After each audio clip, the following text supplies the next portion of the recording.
Hey, I'm Matt Pierce, host of the Visual Lounge, and today we're taking a trip down memory lane to revisit one of our standout episodes with the exceptional Julie Dirksen. Among the many gems Julie shared, one profound lesson that really stood out was the power of practical, real-world user testing.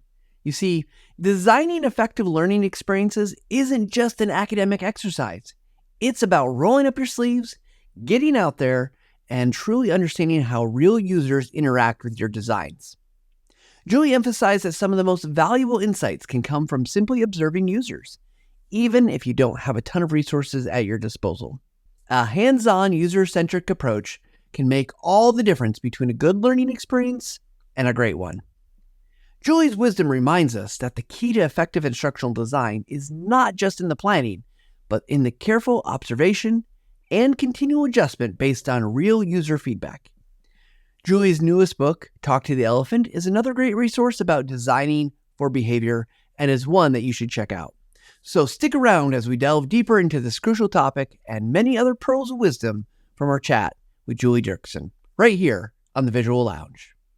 I think operating as a professional, one of the best things you can do for yourself is making sure that you're getting enough feedback on your practice. I mean, it's a big thing that you can do for your learners, but it's also just a big thing that you can do for your own purposes. How are you finding out about the efficacy of what you're doing? And, honestly, like I said, you can just go follow people around. You can go just talk to them, a little bit afterwards. You can watch them use stuff that you build. There's a whole slew of quick methods for that I think people aren't making enough use of, and as a result, we're all a little starved for feedback on what we're doing, and it can be a little uncomfortable, but ultimately, it's a really great thing. Julie Dirksen is the author of the book Design for How People Learn and a learning strategy consultant with a focus on incorporating behavioral science into learning interventions. She has experience creating digital learning experiences for diverse clients, ranging from Fortune 500 companies, international NGOs, technology startups, and grant-funded research initiatives. She loves brains and games and evidence-based practice. Her MS degree is in instructional system technology from Indiana University, and she's been an adjunct faculty member at the Minneapolis College of Art and Design and is a Learning Guild Guildmaster. She's happiest whenever she gets to learn something new. And with that all said, you think I'd be able to say it easier by now. Welcome, Julie, to the Visual Lounge. Hi, thank you for having me. Yeah, thank you. I figured I should not struggle on Indiana University being an alumni myself, but it's the one thing that I tripped up on. Well, Julie, it is truly a pleasure to be here. In the circles that I kind of work and breathe in, you are a rock star by the highest means. So it's really a privilege to have you with us today. All right, well, thank you. So, Julie, we're going to start with our first three questions that we're asking everyone. And the first one is, how did you get involved with instructional design and learning stuff? I feel like I have the most common origin story, which is you do a decent job of a particular job, and then they want you to train other people. I feel like a lot of people come at it from, hey, you have some domain knowledge. Guess what? We're going to let you train everybody else now. And then you kind of have to backfill on the learning design and how to be an effective facilitator and all of those kinds of things. So I started out, my initial kind of foray into education stuff was actually doing a certificate program and teaching English as a foreign language, which I did a little bit. But then I was working for a finance company just as a part-time job. And they said, hey, do you want a full-time job training other people? And I said, sure, let's try that. And I found that actually doing the training, I like it, but I like a limited amount of it. Like I don't like doing it every day, all day, because the people who can do that, who are classroom facilitators, basically 40 hours a week, hats off to them. That's so much energy going out, And what I really found interesting was dealing with both the technology piece and also how do you learn to design interesting learning experiences.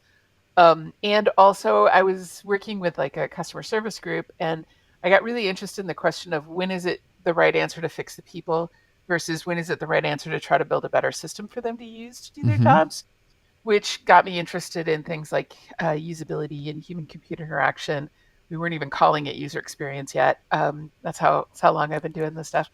But really what eventually became UX. So I wound up being interested in both those fields, which was how I wound up at Indiana is because they had, um, a really good instructional technology group, but they also had curriculum and interesting people in things like interface design and human computer interaction and information systems and all of those kinds of things. And so that wound up being kind of a lifelong interest in how those things overlapped and how we should be using user experience and some of those kinds of things in learning design. Yeah, and having been through that similar program, but after you, I love the meshing and thinking about the systems. It's something that still I find myself, it's not about always about the instruction, although instruction is good. It's about what are all the other pieces that come into play. So I love that. So this is probably maybe a little bit based on what you just said, maybe even too narrow of a question, but I'll ask it anyways. Generally, because I know there's circumstantially there's going to be different answers depending on circumstances, people, things like this. But how do you define success in terms of learning design? How do you kind of look at that and say like, yeah, this is generally successful? Yeah, and that's an interesting one because there's a number of different levels you can look at, and so like something can be successful if it runs well, right? Like whether it's a workshop, a live classroom workshop, or an e-learning program or something, like it runs well, it's a good experience for people and things like that. And that's kind of the most basic level, right? You want things that run well, you want things that operate smoothly, that you want things that people have a positive opinion about. But of course, that doesn't really tell us if it's effective at, Mm-hmm. kind of higher order levels, right? People can have an amazing experience and still not retain very much from it. People can have an amazing experience and even retain some of the knowledge from it, but they don't actually enact that knowledge when they go back to the workplace and some of those kinds of things. So a lot of this is really kind of the thinking about what's the whole system that's going to support something and how are you gonna measure it. Measurement is hard. I mean, we all struggle with this one, right? The things that I've kind of been talking about in that space lately is like I feel like the Kirkpatricks and everybody does a good job of explaining all those levels of evaluation, and I don't spend too much time there, but I know that like actual behavioral evaluation feels overwhelming to people sometimes, and so one of the things I've been looking at is what are some little things in that people can do if they don't have access. It's difficult to collect a lot of data if your organization doesn't already collect a lot of data. Right. Like from L&D, you don't usually have the leverage in the organization to get a bunch of people to collect data that they're not collecting right now. Kathy Moore always asks, what thing, if this training works, what thing that you're already measuring will change? And if they say they're not already measuring a thing, then obviously that's its own conversation to have. But I've been looking at things like, can we do cohort analysis? So we can't afford to gather data from the entire population, but can we get a small subset that we actually do the follow up, the real measurement with, or um, can we do even just follow up interviews like 6 weeks later? Tell me what stood out to you from the training. What have you used? What works for you? What doesn't work for you? Brinkerhoff success case model is a possibility for that has some basis and some structure to it and things like that. So the question is, how are you getting feedback as a practitioner? Because one of the challenges I think we all have in this field is often we're really starved for enough feedback on our efforts and what's working and what's not working, and where it's going from here. And I struggle with this too. I feel like I'm frequently not getting enough of a feedback loop on stuff. Yeah. You do the best you can with it, but yeah, it's a real challenge. Yeah, but I think that's a great broad view, right? Like you laid out several things already. Like, okay, you could look at data that you're getting all these pieces that ideally you'll be able to find something or at least understand kind of what you're going to impact. So I do like that. And you're right. We all struggle with it. Even I think some places where we have good kind of metrics in place, it's still hard because does it really tell us what we want to know? And Hmm. ultimately, for me, a lot of times it's like, can they do the thing? Has it changed the behavior? Have they built the habit to continue doing something? And those are all hard, right? And it's going Yeah. to probably remain to be hard. But I do appreciate and that you're just rattling off these things that are in your head too, Kathy Moore, Brigham. Like it's awesome. Okay, so Yeah. this one's going to take us a little bit askew because I know you are not necessarily an expert in image and video, but it's one Sure. that we like to ask people. And I, as I was going through your book, I do appreciate all the graphics that are in there, the visualizations that you use. Hmm. So when you think about, particularly from a learning perspective, using whether it's video or images, what's one tip you would give to people about making those better or more effective from a learning perspective? Yeah. Well, one of the things there's a researcher, Benjamin Bergen, who looks at language processing, and does like actual studies in the brain around language processing and some of those kinds of things. And he talks about the importance of being able to picture something in your head while people are talking about it. And he draws the connection between that and like a lot of the visual metaphors that we just use in language. So if I talk about breaking the glass ceiling, like that creates kind of a physical space idea that you can use to understand what that language means. And obviously, nobody has actually gone and like pounded on an actual glass ceiling with a hammer, like this is not a literal thing. But having some kind of concrete thing, and we look at this for storytelling or we look at this for analogies or metaphors, but having something that you can like also picture, whether you're giving them a literal picture, you're giving them a visual image, or you're even just drawing like kind of a word picture for people to associate with their heads, turns out that there's probably some benefit in terms of being able to process language. So whenever we deprive people of that, and like I said, it can be a literal picture. It can be like, here's an image that allows you to organize this as I'm talking about it. Those kinds of things. So whenever we're dealing, especially with abstract concepts or abstract ideas, visuals become an important part of making sense of, complicated words or abstract ideas or any of those kinds of things.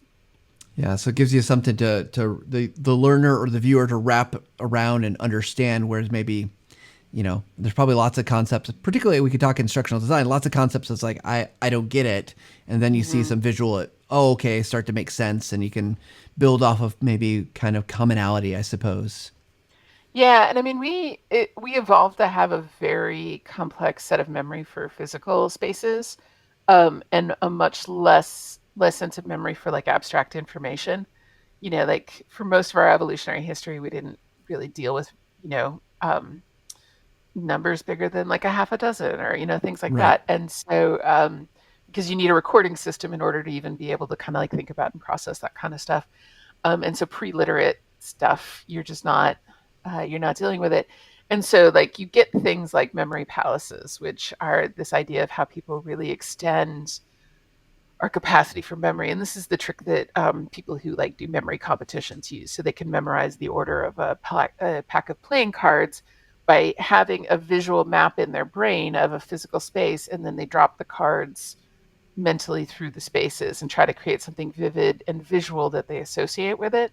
So we know that like having a strong visual association with something can be incredibly important for memory and retention. And we have all of this capacity in our visual memory system that can, if we're clever about it, can be used to remember all sorts of non-visual information. Yeah, my memory palace is pretty small at this point, but I work on it. Yeah, yeah, yeah. Well, I mean, so the idea that you have this, and I actually should do one sometime because I don't think I ever have, but like create a path through your childhood home Hmm. and think of stations, like 30 stations in your childhood home, and then you can drop things in those, and because typically we don't remember beyond seven-ish. I mean, it's not an exact number, but usually like when you go above like seven digits or something like that, people are unlikely to remember it. And the people who can remember these things have strategies. There's somebody who could memorize like 40 digits, but he remembered them as race times because he was also a runner. And Right. so kind of creating some kind of concrete association with abstract information and visuals.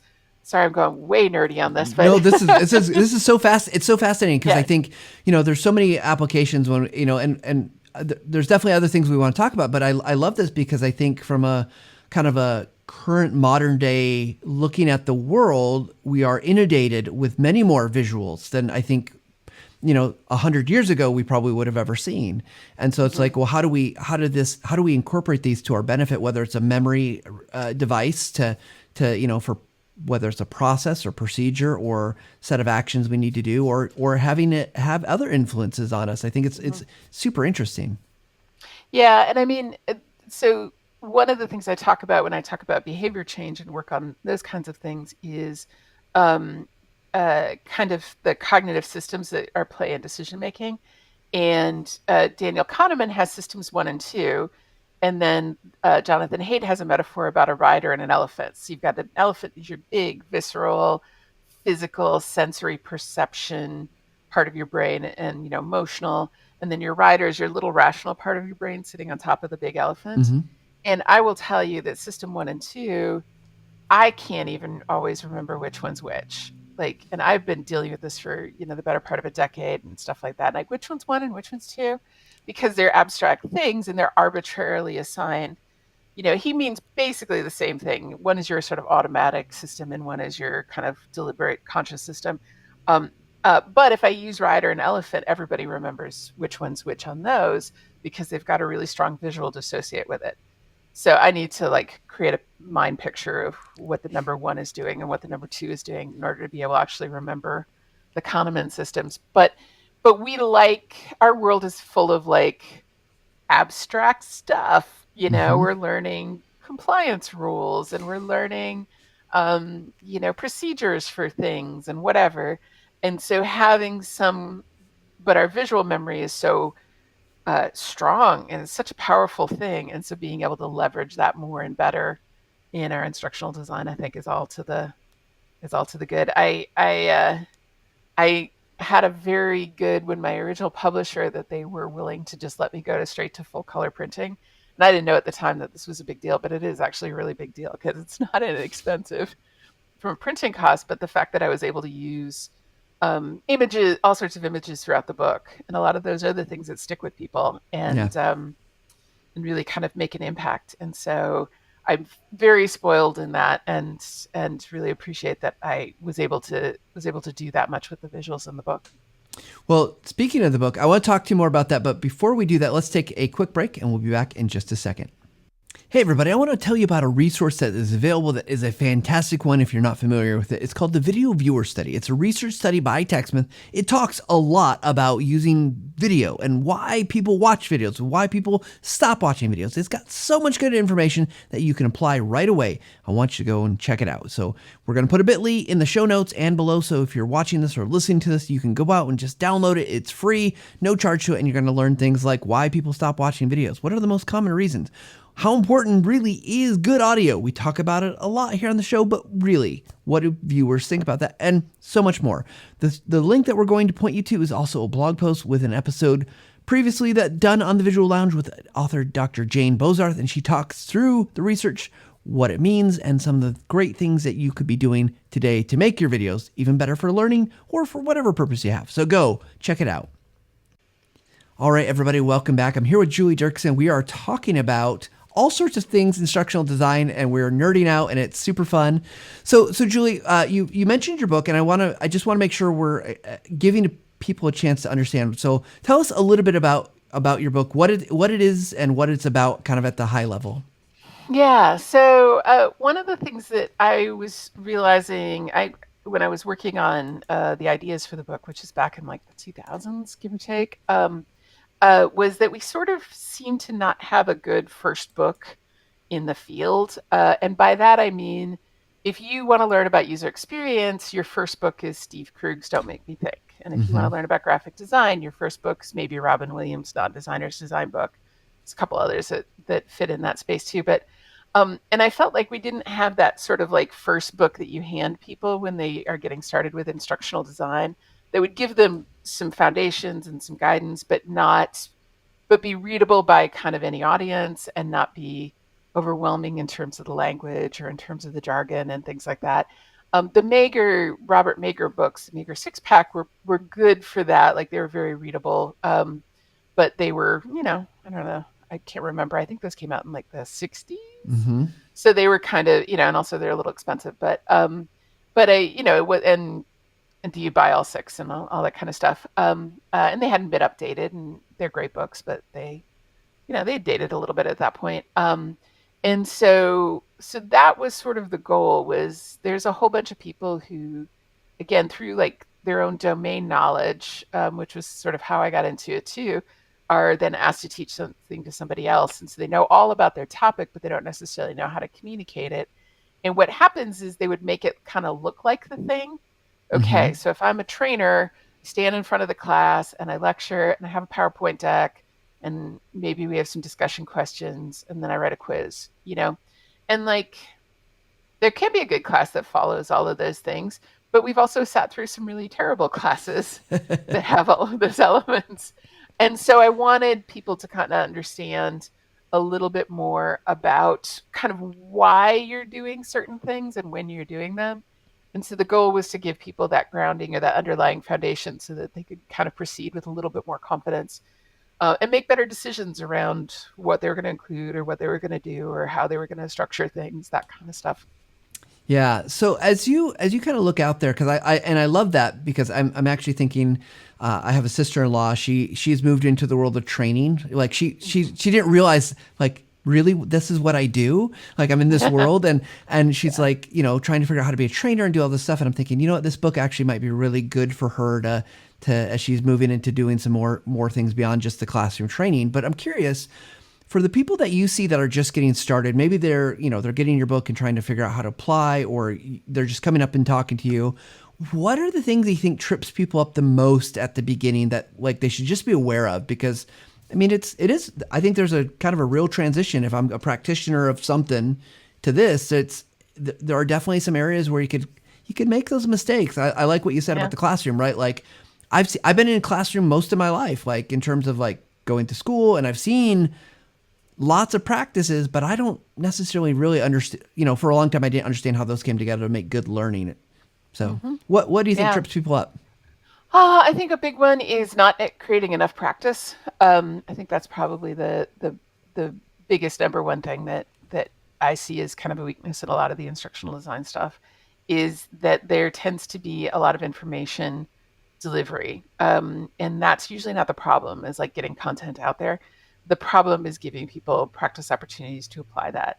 And I struggle with this too when I do my own workshop design. You're like, I've got so much I need to cover. How much time it takes so long to do practice activities, and Mm-hmm. so sometimes you wind up shortchanging that a little bit more than you should. But that's a big one. I also think typically the biggest advice, like if I could only ask people to do kind of two things. There's two things. If I could only ask people to do two things, one is to say so. For example, a lot more like on every slide in your slide deck, make sure that you've got a so for example, because that's a thing that happens a lot. People who know a lot about this topic are picturing all sorts of examples in their head while they're saying here's how this engine works, but they're not stopping and giving new learners examples of how to think about it. And obviously for something like engine function, it should actually be an example with a visual associated with it or whatever.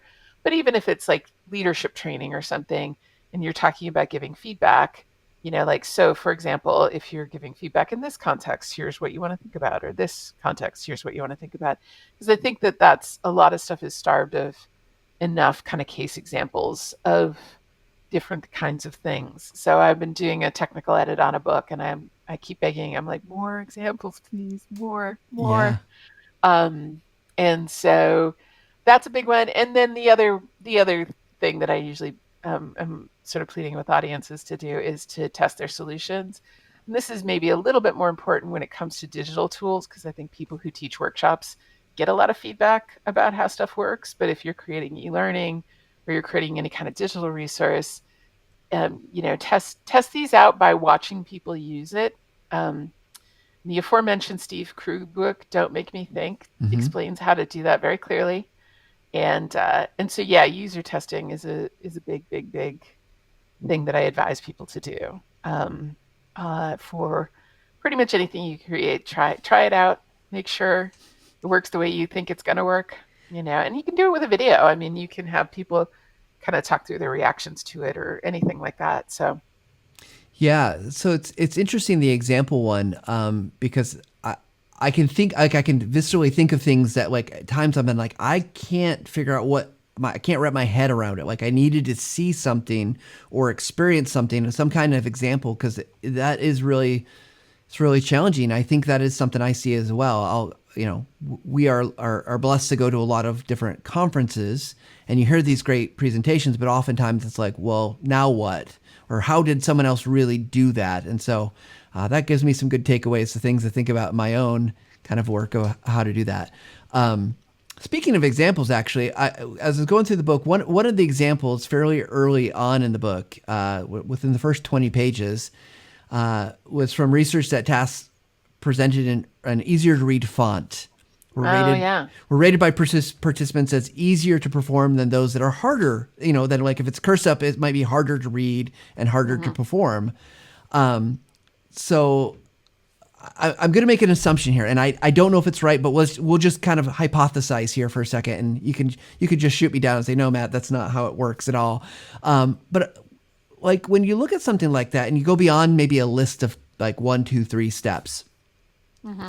in our courses and our learning modules, our presentations, does that hold up, do you think, in terms of like easy, clear, uh, you know, cur- plain font versus cursive font? Does that kind of carry Yeah. through from a learning perspective?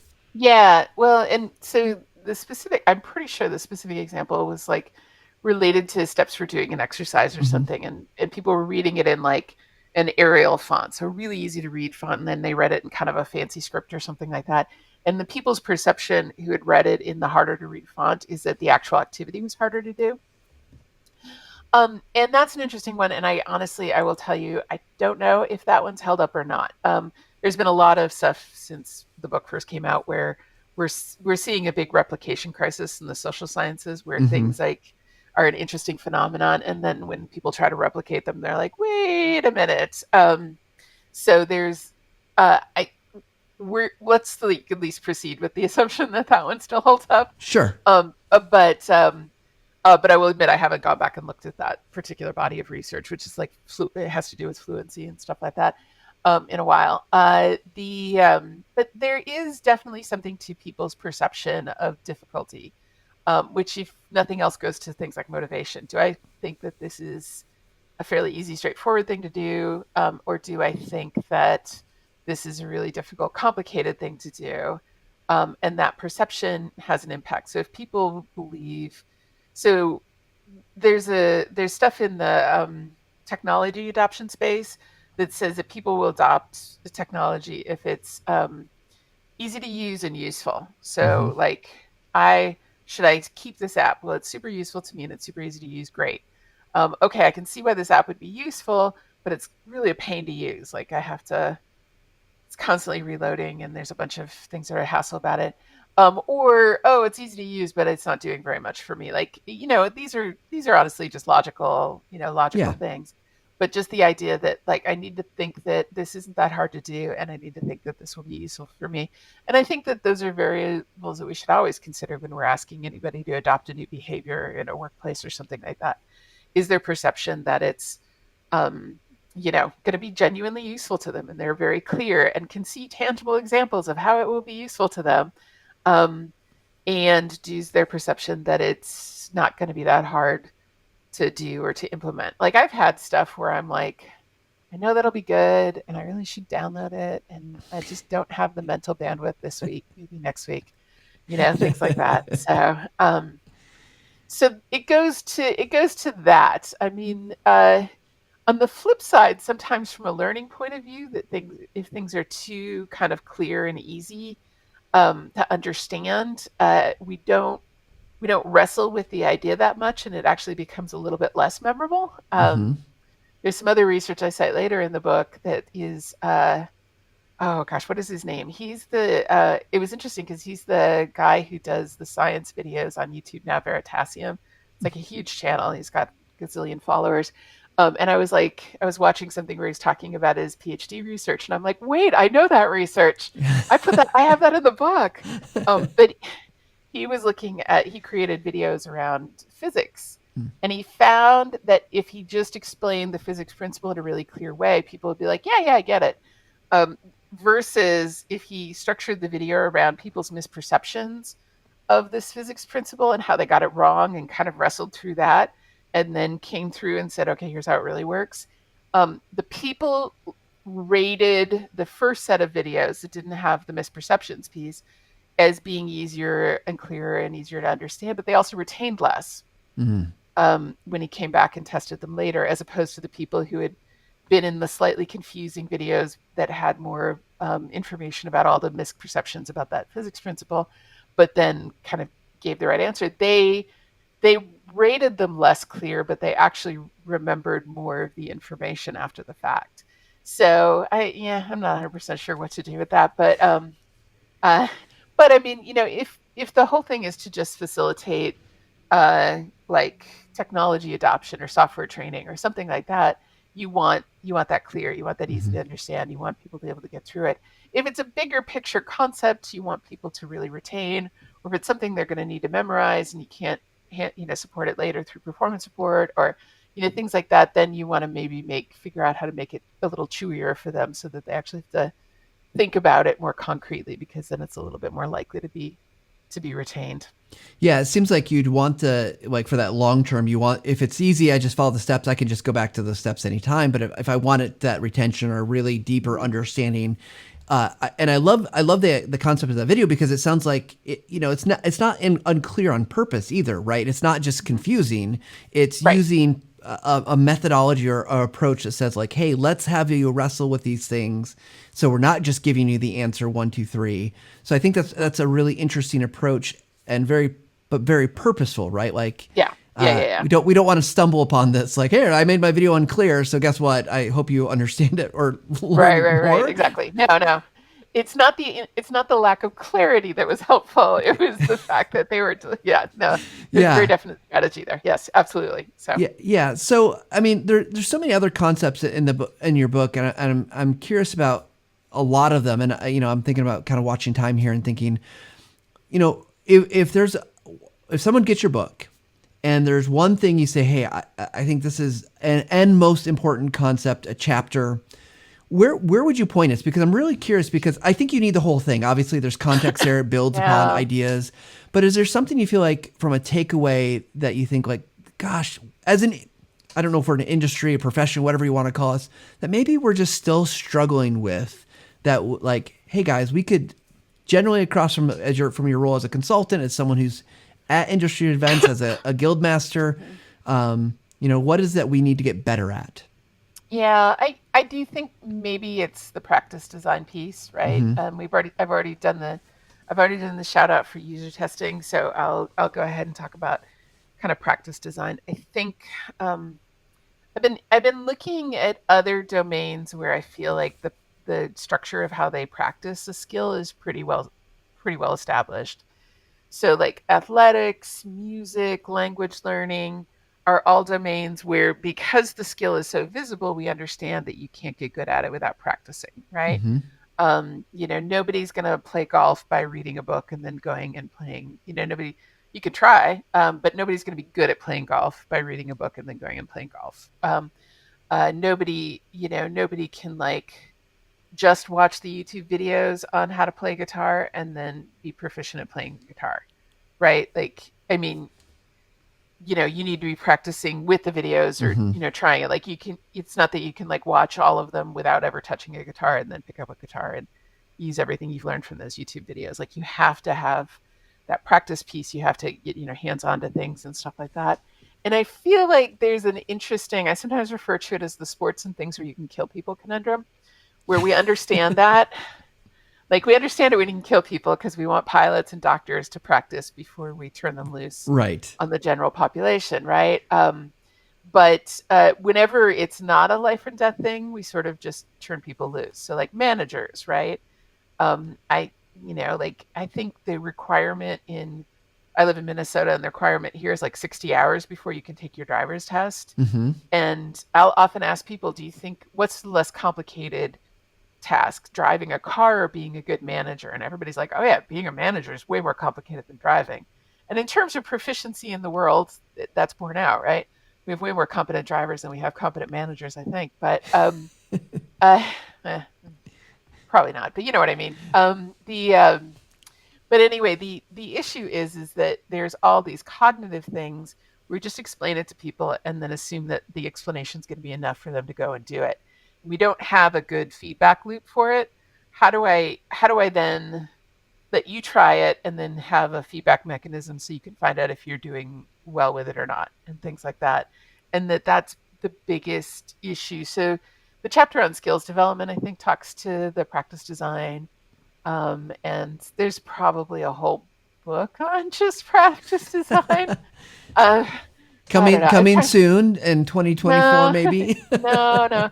The next book's going to be on behavior change. Actually, that's the one I'm going to write this winter. But so there will actually be a decade later will be a new book. But So can I the ask a question about practice design? Because and maybe this is Matt's perception of the world that I see this at conferences sometimes when people try to put in things, and I see this in corporate settings that there's often resistance.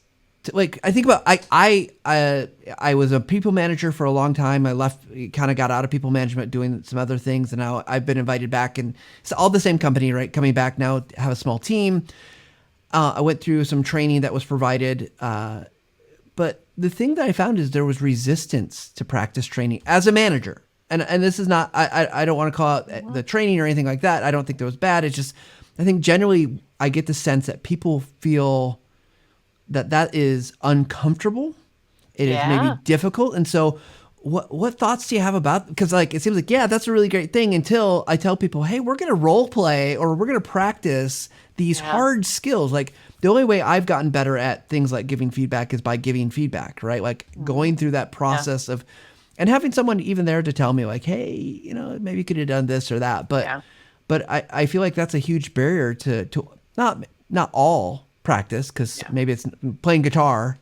If you want hmm to play guitar, it's probably fun to practice. But yeah. manager practice, maybe not so fun. Everybody hates role play. That's well, almost everybody hates role play. But here's the thing about it. Like there, we know it's super valuable, and we also know that people are like, "Nah, don't make me," And a lot of it goes to, are there safe places to do it? I mean, that's Hmm. actually some of the interesting stuff that's coming up in the virtual reality space, is like safer places to do role play stuff or something like that, where you not feel like, nobody loves the position of having all their coworkers watch them not get stuff right.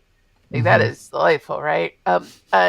There, I don't have a great answer to that one. I think there are things you can do that create that kind of step people into it. So if you look at something like comedy sports or theater sports or whatever, like they will have these strategies where it's like, here, the first time, all you need to do is like say the name of a color, and that's you speaking out loud. And then we're going to work up until you're in a full blown like improv scenario or something like that. But kind of easing people into it so that by the time they get to the point where they're, having to do the hard thing, we've warmed them up a little bit. Hmm. So that's a possibility. Like honestly, this stuff is tough. This is why people who are good at facilitating that kind of thing and really kind of creating a safe and welcoming space for people to, like fall on their faces a little bit and things like that. That's a real skill. That's a really concrete thing that some people are very, very good at, and props to them. Again, I don't know that I have that one, but you know, the challenge is it not fun? I mean, I'm really interested in video game design for this reason too, because video games, like 90% of what you do in a video game is practicing a skill until you can actually like kill the monster or whatever it is, Right. right? Right. And you do these levels over and over and over again. So the question is, what's a practice environment that allows people to, have that kind of adherence to it? So role play, obviously, part of it is I don't want to look foolish even in front of my role play partner, much less everybody else. But you know, like, can I practice by sorting like the good examples of feedback from the bad examples of feedback? Like that feels much safer because I'm not performing, I'm just making a judgment, right? And can I find ways to kind of step people into it so that by the time you're actually in the full role play, they've had enough time to warm up and they're at least a little bit over it. Yeah. Well, I want to just a couple more questions before we go to speed round.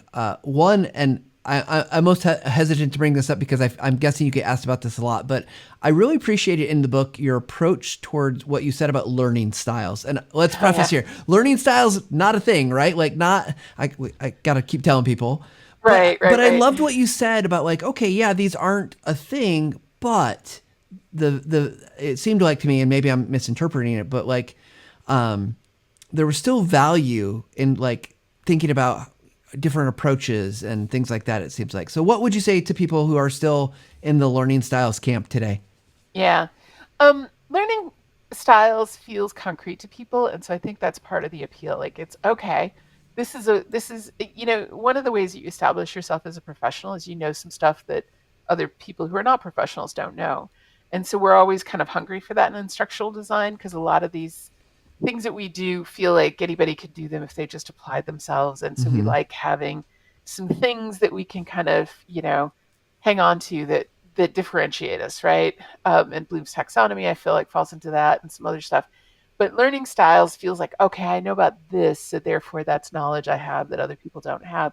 And people get protective of it as a result. The thing is, even Daniel Willingham, who I think is arguably the biggest debunker of learning styles, or like one of the biggest debunkers of learning styles out there, it acknowledges that there probably is something to it, but can we use it in a useful way when we're designing instruction? The answer is no. Right. There probably is some set of whether it's preferences or but if you really wanted to know, does this person learn differently than this person, what you do is you put them into an environment where you're testing out different modalities and see if they perform differently. Like if this person leans towards modalities that have an audio component and this person does better with reading, like, but that's not how learning styles gets measured out in the world. Learning styles gets measured by random little quiz inventories where you say, I like to study while listening to music. And then they decide you're an auditory learner. And I'm like, no, no, no, no. Um, so the problem is we're missing the steps, right? Mm-hmm. So it assumes that people are different, which I think actually is true. I think people have differences. Now the question is, do they have differences that are significant? And I think mostly they don't, right? Like everybody's a visual learner unless they've actually got a visual impairment of some kind. Everybody, everybody does well if they can get their hands on some things and have that odd, that tactile sense for certain types of tasks, Mm-hmm. than other things and stuff like that. So it assumes people are different. It assumes that we can measure those differences meaningfully. And it assumes that if we know those differences, that should be reflected in the kind of training that we design for different people and that different people may need different training.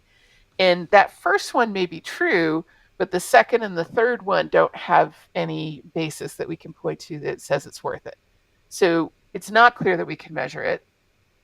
Um, and even if we could, we're very, very clear that what's referred to as differentiated instruction, where I create a different path for my visual learners than my auditory learners, air quotes Mm-hmm. around those learner types, that it has value or that it pays off or it's worth the effort. And so I didn't want to get into all of that in the No, book. no, no, no. But I think, Right? but I like what you're saying, right? To me, it does because, look, I ardently go out there and tell people like I hear because I still hear it, and I try to say like, look, no, this is not a thing that you can use. But I like that you're saying like there's still value in understanding that having a multimodal approach to learning can benefit people, right? Mm-hmm. It's not that because if I were air quote a visual learner, I'm going to need visuals only. But like visuals, that might help me, but it's probably also going to help the person who says that they're an auditory learner. Yeah. I Right. love that. Like when I was reading your book, I was like, oh my gosh, this makes sense. Like there's value in thinking about like the modalities and value in thinking about like approaches, but ultimately learning styles doesn't hold up. But and as we create good learning content, thinking it's probably a lot like saying, well, yeah, you also need to apply examples and practice, and you need to have all these pieces together. So I appreciate you Yeah. talking about it though, because I know it's one of those things we just can't seem to quite root it Yeah. out. And I mean, if somebody wants to charge you money for an inventory that purports to measure almost anything, that should set alarm bells up, Right. you know. Right. Those are always like, wait a minute, hang on, let's just take a closer look at this, that kind of thing. But I mean, it is one of these things where I'm not a fan of the, like, you said learning styles, therefore, you know, Yeah. I'm gonna berate you for, Right. whatever. We can Like, still be kind. We're still yeah. people. We're still learning. I'm sure I have things that I understand that aren't maybe correct or I learned a long time ago that have changed. I use that. There's that fake Bloom's not Bloom's, Dale's Cone, the fake Dale's Cone thing, which is we remember 10% of what we read Hmm. and 20% of what we hear and blah, blah, blah, which is, of course, has no basis at all. But I got handed that in an adult education class, probably 20 years ago now or something. And I used it. I like showed it to clients and stuff. And then I was like, you know what? I don't know what the research basis of this is. And so I emailed the people that were credited with it. And they're like, nope, it's not ours. We've never heard of it. We don't know where it came from. And I'm like, oh, that's bad. Okay. But I mean, like, we all go through the process of learning about this stuff. So being unhappy with the people who are in the process of learning about this stuff seems to me to be, yeah, unkind. Yeah, So, for sure. Well, one more question before speed round, and I'm just kind of thinking about your own learning journey and where you're continuing to develop. Where do you turn to keep growing and improving your ability as a designer and as someone who's thinking about learning? Because it seems like there's lots of sources. You are obviously will put you in the advanced category. So how do you keep growing and developing your own skills? yeah, a lot of it is having the conversations with people about these things.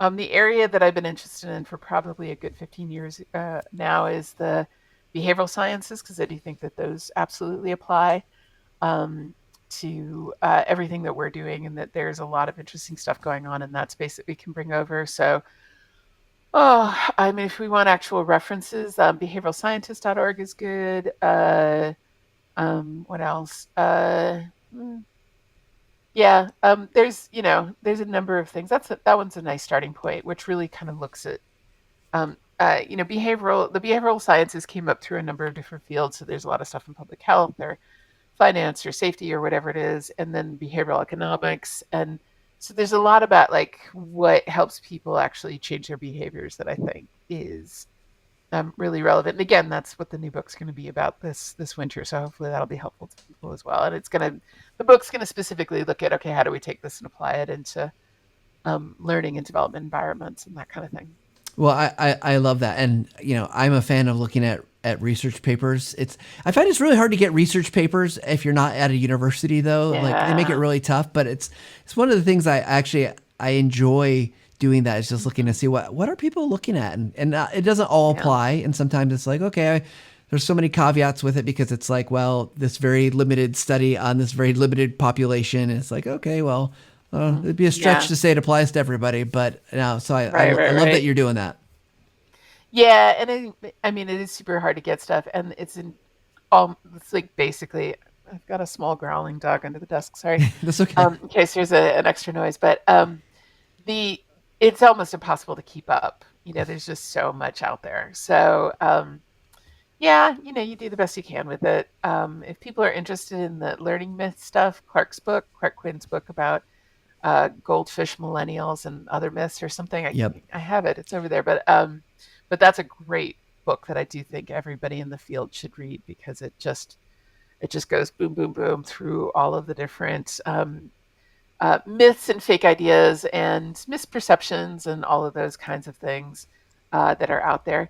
And, I mean, I don't want people to feel like they have to go out and read research papers because it's a lot, right? Hmm. But at the same time, people shouldn't be scared of them.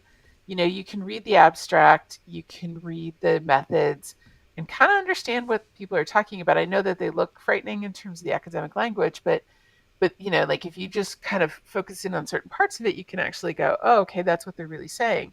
Because there's stuff out there like Moravians. It's the one you've seen it in lots of communication stuff where like 97% or some ridiculously high percent of meaning is communicated through tone and body language, and only 3% is communicated through the actual words, which, if you think about it, is completely ridiculous. Like, Yep. if that was true, you should be able to turn off the audio on a physics lecture and understand 97% of what this person's saying. Like, of course not. But at the same time, like, it comes from perfectly good research. And if you understand what the research is saying, and how he conducted it, it makes complete sense, which is when the meaning of the thing disagrees with the tone. So if I'm saying the word honey and I'm saying it in an affection tone, oh, honey, then the meaning and the tone agree. But if I'm saying honey, then which one do you believe? And Right. you're going to believe the tone, not the meaning of the word. So that's all his research says. But if you don't actually go and look at methods and stuff, you know, you don't know how to interpret this when it's summarized into a nice little pie chart in some, presentation someplace. Yeah, that context really matters. Julie, we're going to have your final take in just a second. Before we do that, though, if anyone wanted to learn more, reach out, work with you, how would they do Mhm. that? Yeah, so the easiest place to find me is usablelearning.com, which is my website and blog. My blog, ever since Google Reader kind of killed, uh, the feeds, Yeah, the RSS feeds. I don't blog that much anymore, but it may come back. We'll see. So that's the main kind of point of contact. I'm on Twitter, although I'm not tweeting too much these days. But the main place for interaction is if people are on Facebook. I have a Facebook group for Design for How People Learn, which is also the book title. And we've got over like 6,000 people in there that are instructional design folks. And it's a great place to ask questions because I will answer them, but also a lot of other smart people jump in and answer questions there, which is fantastic. And then I have a website called Design Better Learning where we're putting up instructional design courses. There's one up there now called Sticky Learning, which is about designing for engagement and retention. And fingers crossed, I'm going to have a couple more up before the end of the year. So perfect. Well, everyone, go check out Julie's stuff. Go check out sounds like the Facebook group is next on my list of places to go. So that's great. Julie, we like to wrap up the show with kind of your final take. So go ahead. What would be your final take for us today? Yeah, I mean, I think operating as a professional, one of the best things you can do for yourself is making sure that you're getting enough feedback on your practice. I mean, it's a big thing that you can do for your learners, but it's also just a big thing that you can do for your own purposes. How are you finding out about the efficacy of what you're doing? And honestly, like I said, you can just go follow people around. You can go just talk to them, a little bit afterwards. You can watch them use stuff that you build. There's a whole slew of quick methods for that I think people aren't making enough use of, and as a result, we're all a little starved for feedback on what we're doing, and it can be a little uncomfortable, but ultimately, it's a really great thing. Awesome. Well, thank you, Julie Dirksen. Thank you so much for spending this time with me. Thank you for all your great insights and information answers. I've super enjoyed it and appreciate you being here today. Yeah, thank you for having me. You bet. All right, everybody, go check out Julie Dirksen's book if you haven't already. We'll look forward to her next book. Can't wait to get that. And then check out our Facebook group and those other resources. And if you have questions or things like that you want to send my way about all the things we do here at the Visual Lounge, or I can always pass them off to Julie as well. You can email us at thevisuallounge@techsmith.com. And like we like to say at the end of every show, whatever you're doing and wherever you are, make sure you take a little time to level up. Thanks, everybody.